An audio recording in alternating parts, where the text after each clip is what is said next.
à Bastille, on est là pour marcher pour la légalisation du cannabis. Vive le cannabis libre! Touche pas à mon pet! C'est important pour moi parce que je pense que la liberté pour chacun est importante. Nous sommes pas des enfants, nous sommes des grandes personnes et je pense qu'on sait ce qui est bon pour nous. François Hollande avait mis dans sa promesse de campagne qu'il légaliserait le cannabis. Ça fera 1 an demain et on l'attend toujours.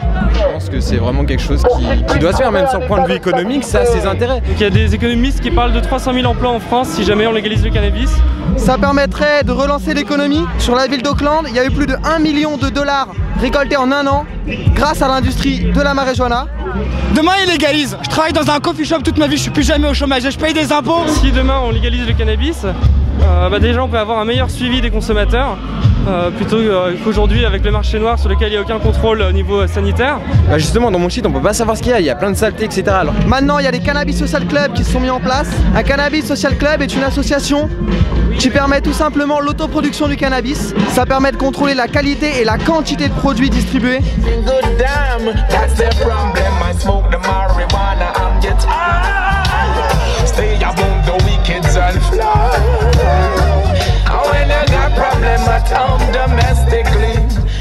Il faut pas croire que c'est mauvais, il y en a ils jugent ça comme si on était des drogués. C'est une drogue d'une certaine manière, tout autant que je la mets même en dessous que le tabac en soi. L'alcool est en vente libre et que ça fait des dégâts terribles, on ne connaît pas de mort par cause de cannabis. Par mélange, oui. Il y a une campagne de diabolisation sur le cannabis énorme avec des films alors qu'on en était au début du cinéma. Et on disait si votre enfant fume du cannabis, il va se tuer tout de suite. Des énormités. Je connais plein de gens de ma génération qui ont entre 45 et 50 ans et qui fument et qui ont toujours fumé.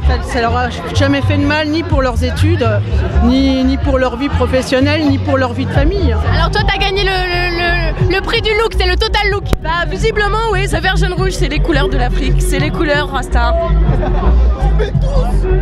Pourquoi je fume? Bah ça me relaxe déjà. C'est pour me relâcher tous mes sens, c'est pour me mettre dans un état d'esprit comme tu dis. Ça permet de se socialiser.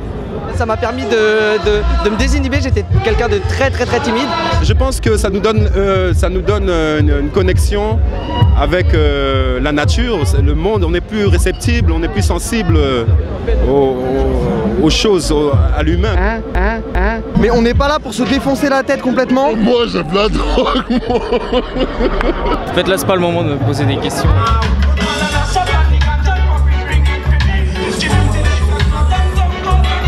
Le cannabis, c'est aussi une plante thérapeutique. J'étais en 92 en ex-Yougoslavie et voilà, j'ai une blessure de guerre.